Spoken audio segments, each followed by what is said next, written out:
Welcome friends, welcome back to After Dark where we are exploring cocktails.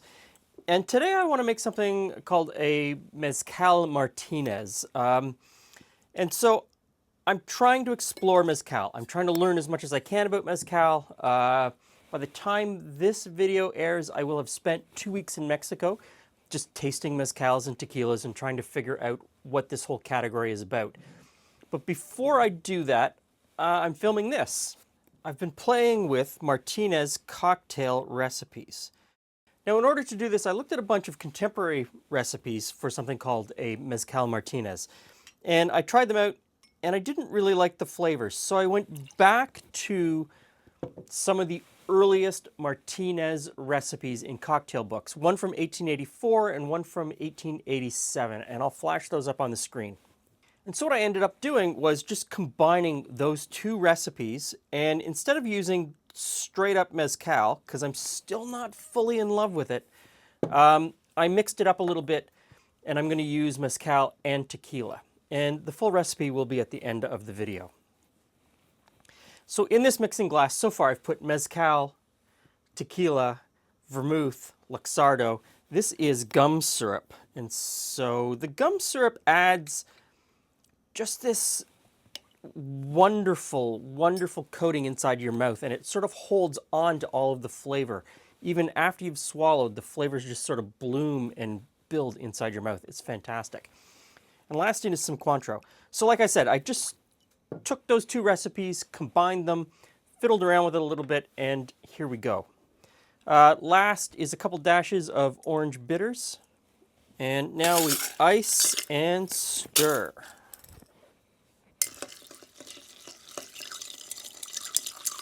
Okay, get rid of the ice from the glass. And that's a step that, you don't really need to do. A lot of this glassware is so thin and delicate that you don't need to chill it down. So we strain into a coupe. And a piece of orange peel. Just express the juice over the top, and then run it around the rim and drop it in. Now, let's give it a taste. Okay, so of course, orange right off the top. We've got the Cointreau, we've got the orange around the rim, the orange bitters, and then just a little bit of the smoky mezcal on the nose, but it's sort of nice and soft and layered.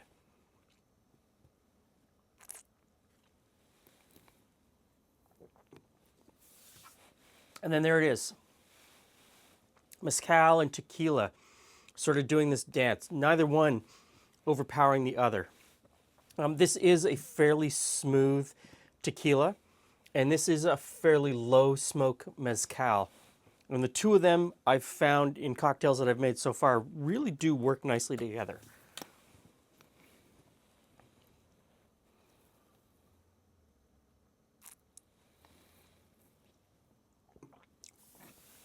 And then there's a huge complexity of layers of flavor.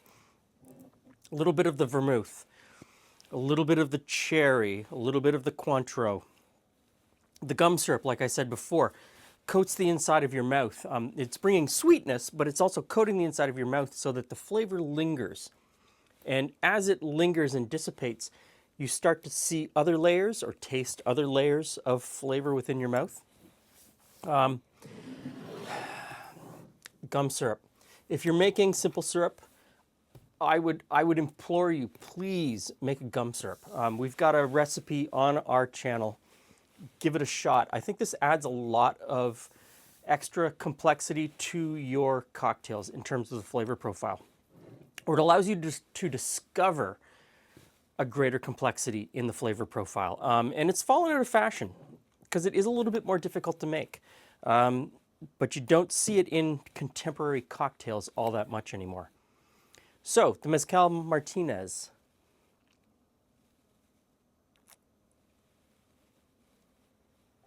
That's a winner. That there is a winner. Thanks for stopping by. See you again soon.